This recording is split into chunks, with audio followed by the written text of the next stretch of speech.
Okay, we're back for section 5.1, which is the beginning of the last chapter. And we're going to look at four things. This is linear inequalities in two variables. So first, an example, a motivating example of linear inequalities so that we can look at what it is that we're doing. And from this example and the second example, you should be able to do problems 1 through 4, 7 through 8, 11 through 14, 33 through 30, I guess it's 8, and 41 and 42. So this might actually be two examples, but that's okay. And then problems 21 and 22, given a graph of an inequality,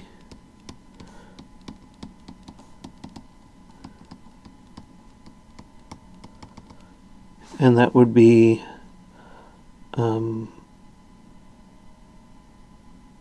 problems 21 and 22. And example 3 is some word problems, or the third part would be word problems, and that's 15, 17, 19, 27, 29, 31, and then 43 through 46, and 53 and 54. So that's what we'll do in section 5.1. So, an example of linear inequalities, we will start with, we don't want this example just yet, so we will insert a little space here to give me some, edit, undo that, insert space. We'll insert some space here so that I can write a little bit about the basic idea. So the basic idea of linear inequalities. So what's a linear inequality and what are we doing with it? Well, we start with a line. If we think way back to chapter 1, ax plus by equals c, that's a line. You can convert this into y equals mx plus b form. This thing is supposed to be an arrow in between. So if you do, you get y equals minus a over b x plus c over b. Slope depends only on a and b. That's the two coefficients of x and y. Y-intercept c, the thing on the right side, shows up in the y-intercept of the line. Okay, so basic facts about a line in standard form, right? A and b, that gives you the slope. C shows up only in the y-intercept. So if you change c a little bit, you change the y-intercept but not the slope. And what we want to do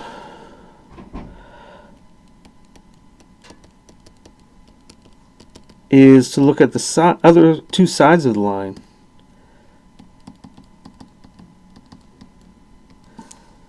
And what we can show, and will show in the next example, is that one side of the line has ax plus by, this part, greater than c, and the other part has it less than c. So, to draw a very minimal picture here, if this is my line ax plus by equals c, the line splits the plane into three regions. On one side, ax plus by is greater than c. On the other side, ax plus by is less than c. The third region is the line itself. And that's what the idea is with linear inequalities, right? If you're given a linear inequality, it's one side of a line. And which side are you looking at? And so here's a classic example and sort of what the A and the B are. A small company, right, this is a very small company, makes tables and chairs. It costs $8 to make a chair and $12 to make a table, and their budget is $120. So what is their cost?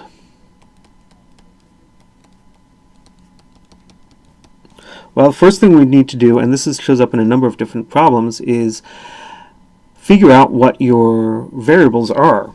So $8 to make a chair, we'll set X to be the number of chairs made.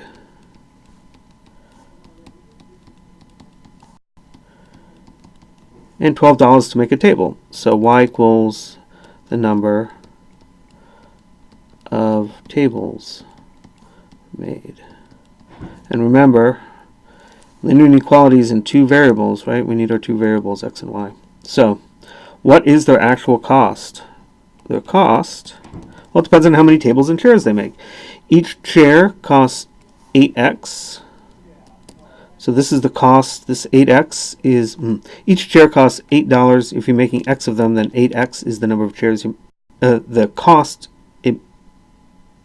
8x is the number of dollars it costs to make x number of chairs, plus 12y.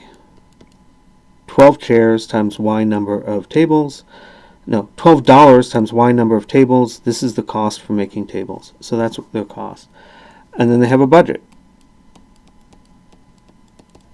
And that's $120. So, how many tables and chairs can they make?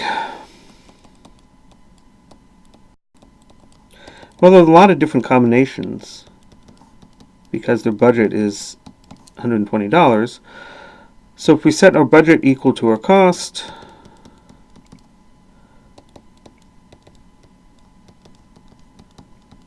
right, we get a line in standard form. 120 equals 8x plus 12y.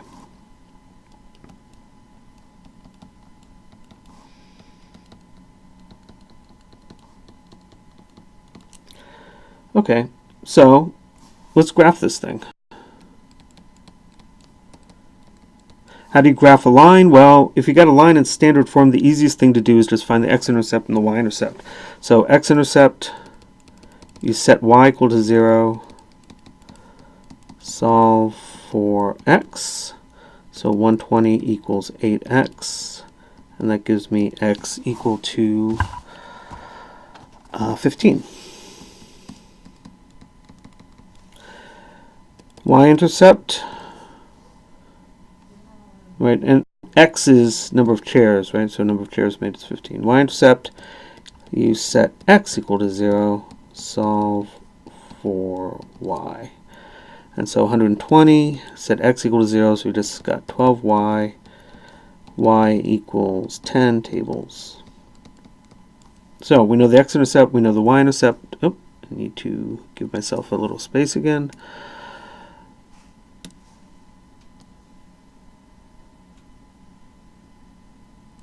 So we know the x-intercept, we know the y-intercept, and so now we can graph it.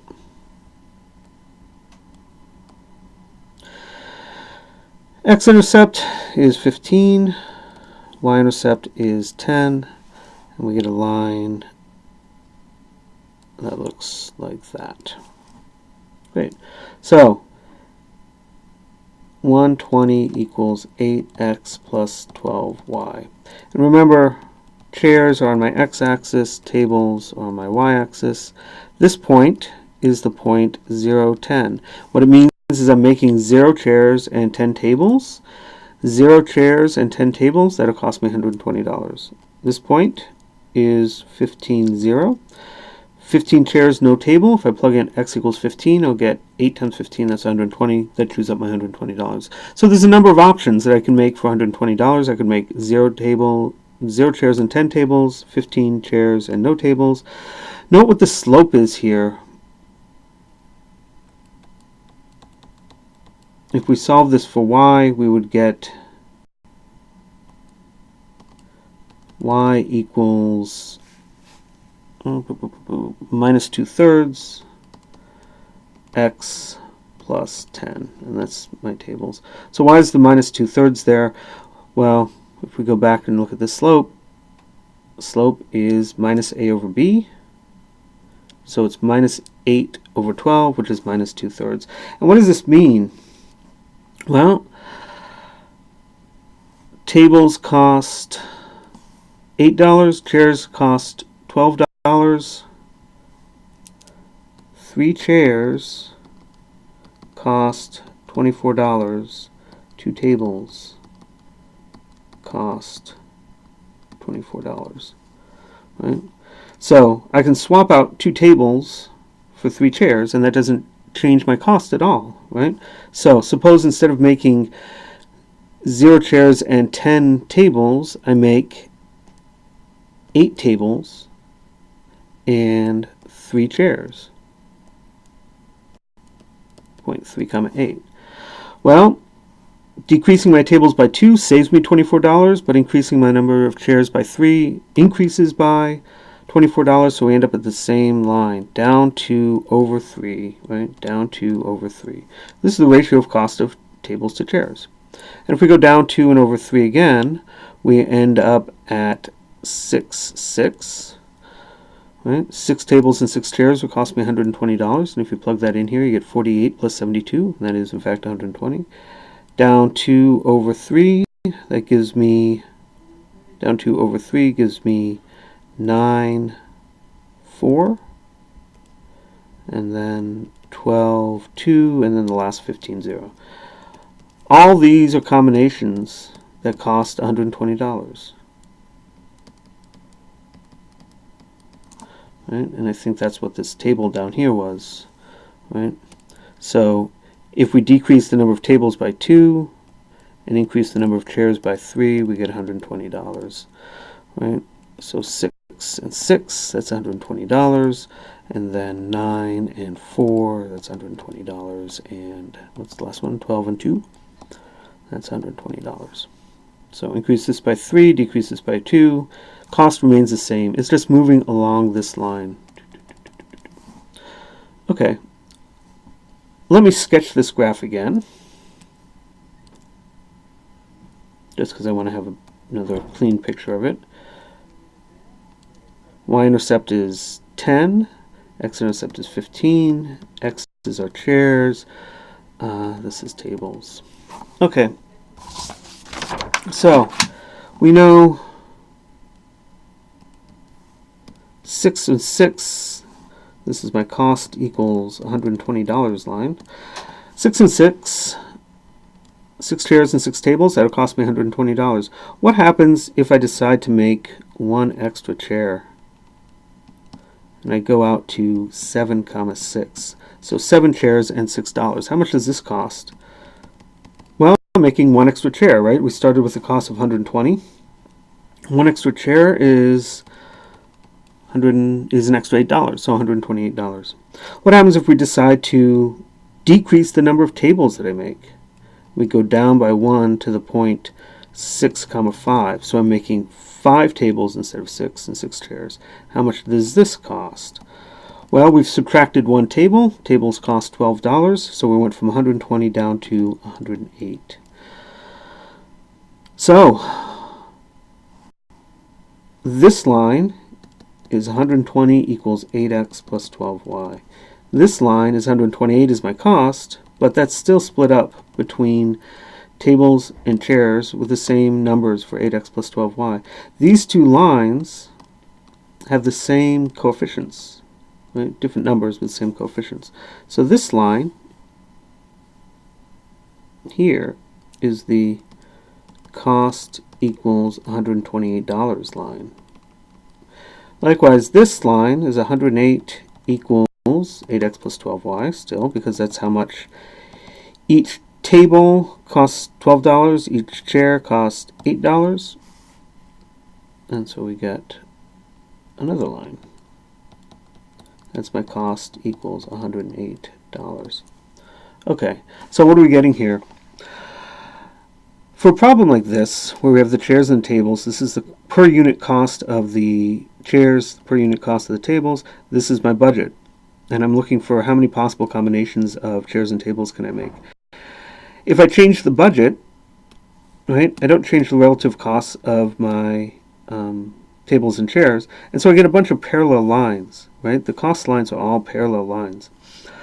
If this is the cost of 120, if I make more things, if I go out in this direction, cost here is always greater than $120 because we're making more than $120 then. Cost here is always less than $120 because we're making fewer tables and chairs than it would take to make $120. So what are we finding then? If we make a whole nother picture, here's my 15, here's my 10, this is my cost equals $108.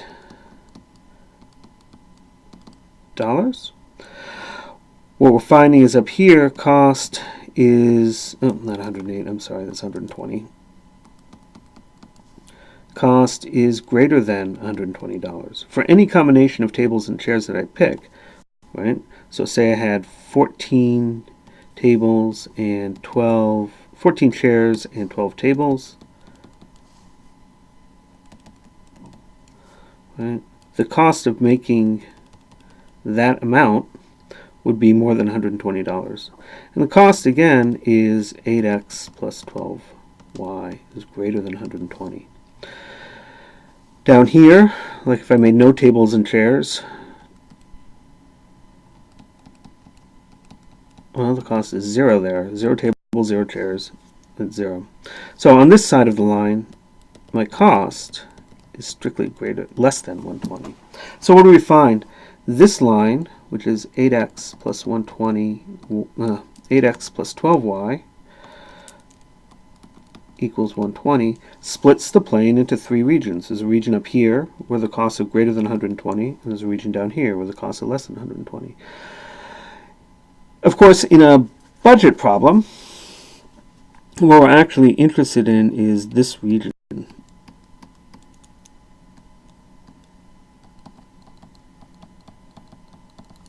And any point in here, x comma y, has 8x plus 12y less than or equal to 120, right?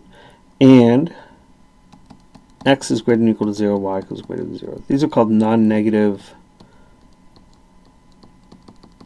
restrictions. In any kind of word problem, this is true, right? Because we can't make a negative number of chairs and we can't make a negative number of tables, so we're only interested in x and y is greater than or equal to 0. So that means we're only interested in the first quadrant. Great. So this region here then, what does this represent? It represents all the possible combinations or production schedules of tables and chairs that I can make that will cost me no more than $120. If I go out to this side, they cost me more than $120. And if I end up over here, that means I'm making negative tables and chairs. That just doesn't make any sense. Okay, so what we're seeing then is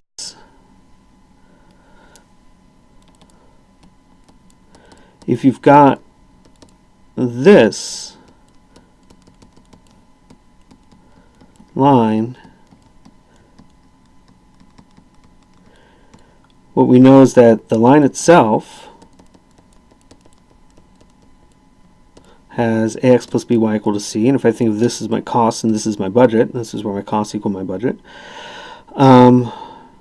half the plane with ax plus by less than c, and again if I think of this as cost and this is budget, half of the xy plane has cost less than my budget, and a half plane where ax plus by is greater than c. And if I think of this as cost and this is my budget, this is where my costs are greater than my budget. Okay, so we've got this picture here.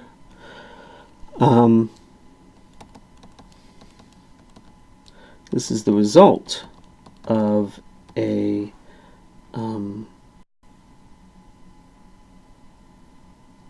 of graphing an inequality. And the question is, what is the inequality?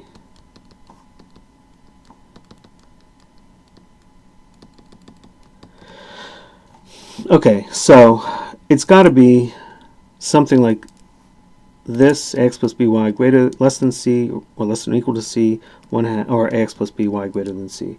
So how do you, if you've given this picture, right? And when you're graphing inequalities, you should always end up with a picture that looks like this. So first thing, to find the inequality, one, find the equation of the line.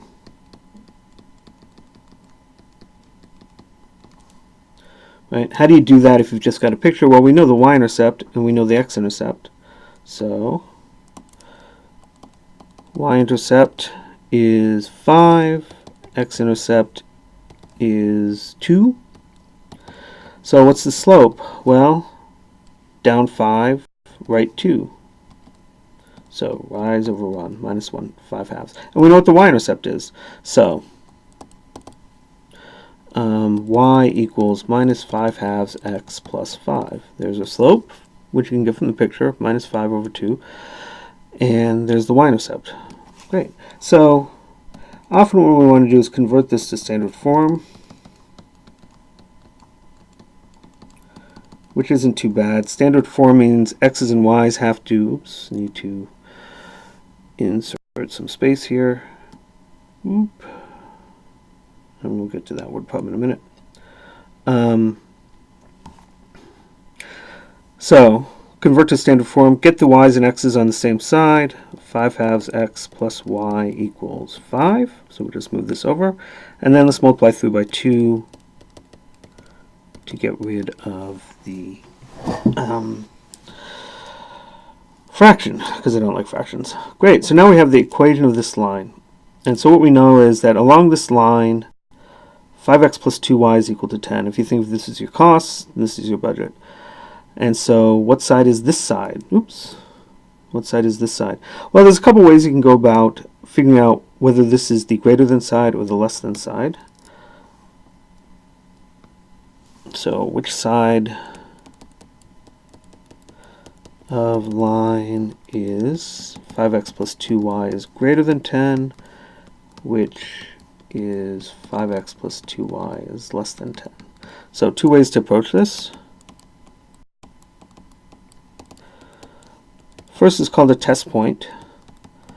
What we know is that every point on this side is either, if you plug in their x and y coordinates, you'll get a number either less than 10 for every single point, or you get a number bigger than 10 for every single point. So 0, 0 is always a nice test point.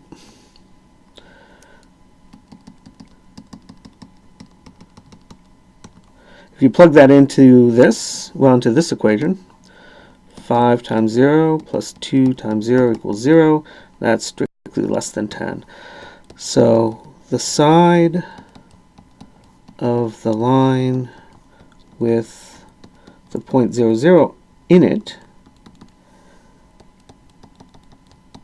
is the side with 5x plus 2y less than 0. Because when we plug this in, we got something that's less than 10. We got something that's less than 10.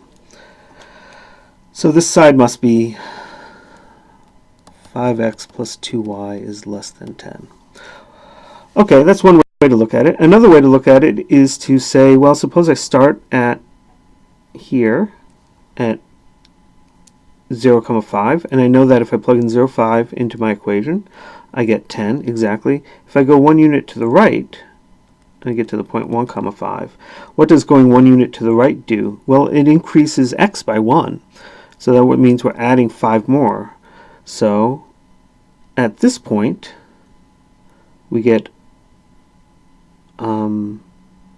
something greater than 10.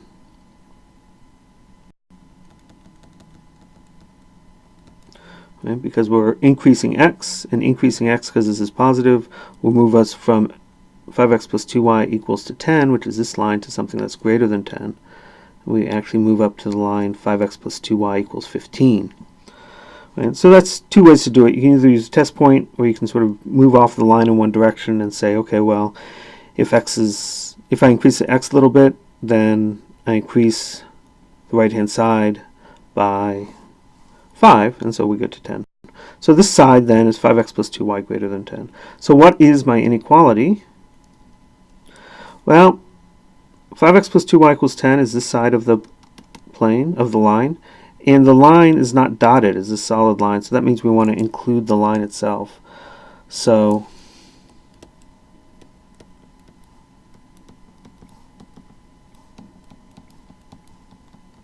So those are two ways to get that. So finally, the inequality we want is 5x plus 2y is greater than 10. That's this side. We want greater than or equal to 10. That means we're including the line. Okay.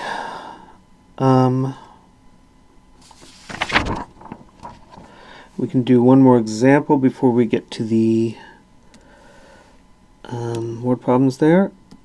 Let's, oops, I'm not sure I want to do that. Okay, need a little more space. Insert space. Okay, good. So, graph 15x minus 21y, oops, less than 10,500. This is a little bit different from the previous problems because we've got a minus sign on our coefficients. Okay, first thing, graph the line. 15x minus 21y actually equals 10,500. And so if we think about this, our x-intercept, set y equal to 0, solve for x, so 10,500 over 15 equals my x-intercept, and that is 700. What's my y-intercept? Well, set x equal to 0, solve for y, and y becomes minus 500. Great. So, graphing the line then, there's my x-intercept, 700, there's my y-intercept, minus 500. This is the line. And we want to know which side do we want, right? 15x minus 21y, on one side it's bigger than 10,500, on this other side it's less than 10,500. So this is the line where all combinations of points on this line, if you plug in the x-coordinate and the y-coordinate into this part, you get 10,500. So if I start at this point and I go, well, let's actually start at this point. If I start at 700 and I go to the right 1 unit, what am I doing? Well, I'm adding one more x. Every x that I add adds 1,500. So this is increasing the output. So at the point 701 comma 0, 15 times, oops. So if I go to the right, what am I doing? I'm actually increasing x by 1, which means I'm going to increase the output by 1. So this will be making it greater. So 15x minus 21y is greater than 10,500 on this side. Or you can take a test point.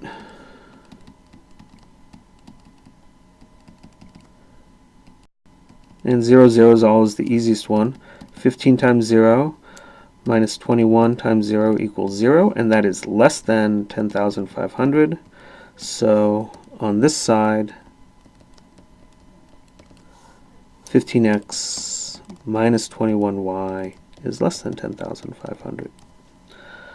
Okay, so what is that we're trying to graph? We want the inequality to be is less than 10,500, so that's this side. So we'll shade this in, right? And we'll erase this because it's a strictly less than, and so that means we'll make a dotted line to indicate that we're not including the line. And so there is our solution, our graph of this inequality. So the graph of an inequality then is you graph the line, that's step 1, to use a test point usually to figure out which side you want.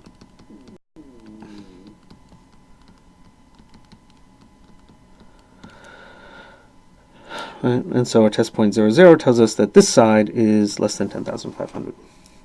Great. So that's how you can graph those things. And then this is sort of a standard problem, word problem that we have. Brand A has 15% nitrogen, 20% phosphate, 10% potash. Brand B is 12% nitrogen, 25% phosphate, and 14% potash. So how many pounds of fertilizer must he add to each acre if he wants to add at least 25 pounds of phosphate to each acre? So always start with your variables. X will be pounds of brand A, Y is pounds of brand B. Okay. Of phosphate, 25 pounds of phosphate. Well, X pounds of brand A is 20% phosphate. So if you apply X pounds of brand A, that means you're putting out 0.20x pounds of phosphate because it's 20% phosphate. And then if you use Y pounds of brand B, that means you're getting 0.25 times Y pounds of phosphate. Right? So pounds of phosphate equals 0.20x plus 0.25y. And we want this should be greater than or equal to 25.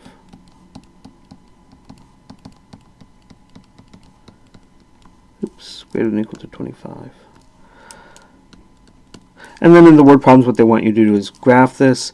Keep in mind that you're only interested in this in the first quadrant. You need the non-negative restrictions because you can't add negative amounts of brand A and brand B.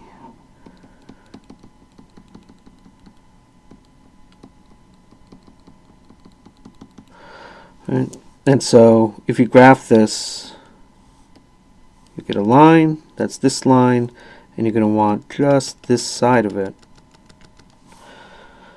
Right? I don't know offhand what the x-intercepts and y-intercepts are. Okay, so similarly, if you're given this problem, a company makes tables. It takes 2 hours to assemble a table and 1 hour to finish it. If they have 80 labor hours available each day, how many tables can be made in a day? Well, X is hours spent assembling.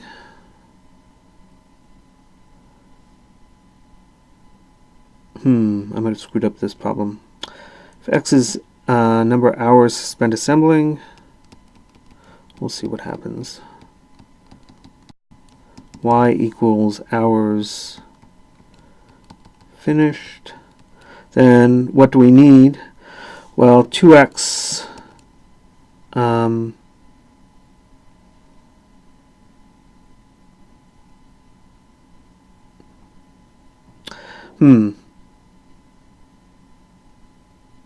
It takes 2 hours to assemble a table and 1 hour to finish it. If X is... Okay, I didn't quite think this one